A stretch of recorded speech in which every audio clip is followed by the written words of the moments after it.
जाती इलेक्शंस हुए हैं पूरे सिंध के अंदर, मुख्तलिफ अज़ला में। कोई 14 ज़िले हैं सिंध के अंदर जिनके अंदर जो है ना वो जो वैकेंसीज थी, कुछ लोगों की डेथ हो गई थी, कुछ जो इलेक्शंस नहीं हुए थे तो उन पे इलेक्शन हुआ है। ठीक है, वाह वाह हो रही है, काहे की वाह भाई। आपकी हुकूमत है, पाकिस्तान पीपल्स पार्टी की 17 साल से सिंध में हुकूमत है। आपके उम्मीदवार नहीं जीतेंगे तो किसके जीतेंगे भैया? आपके जीतेंगे। ये कोई फतेह वतेह नहीं है। ये शुक्रिया दादू चल रहा है और शुक्रिया चल रहा है कराची, शुक्रिया चल रहा है मीर प्रकाश, शुक्रिया चल रहा है टंडोला। यार काय का शुक्रिया भाई? शुक्रिया हैदराबाद, काय का शुक्रिया? आपकी हुकूमत है, आपके अफसरान है, आपके रिटर्निंग अफसरान है, आपके पोलिंग अफसरान है। दादू में क्या हुआ था? पट्टे वाले को प्रिजाइडिंग ऑफिसर कर दिया आप लोगों ने। कंट्रोल है आपका भाई।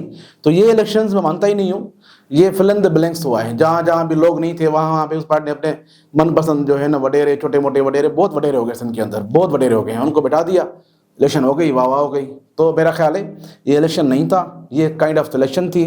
इलेक्शन अल्लाह करे हो पाकिस्तान के अंदर, अल्लाह करे हो, हम तो दुआ करते हैं अल्लाह करे हो, लेकिन होने नहीं देंगे। जो मालिक हैं इस मुल्क के वो होने नहीं देंगे इलेक्शन। तो ये इलेक्शन नहीं सिलेक्शन था। भले आप मुबारकबाद लेते रहें, लोगों को भी पता है, जीतने वालों को, जो जीते हैं सो कॉल्ड जो कामयाब उम्मीदवार हैं, उनको पता है कि हम जीते थोड़ी हैं, हमें जितवाया गया है, हमें काउंसलर करवा दिया गया, हमें यूसी का चेयरमैन करवा दिया गया, हमें वार्ड का काउंसलर करवा दिया गया। वो उनको बेचारों को पता है किसने करवाया है।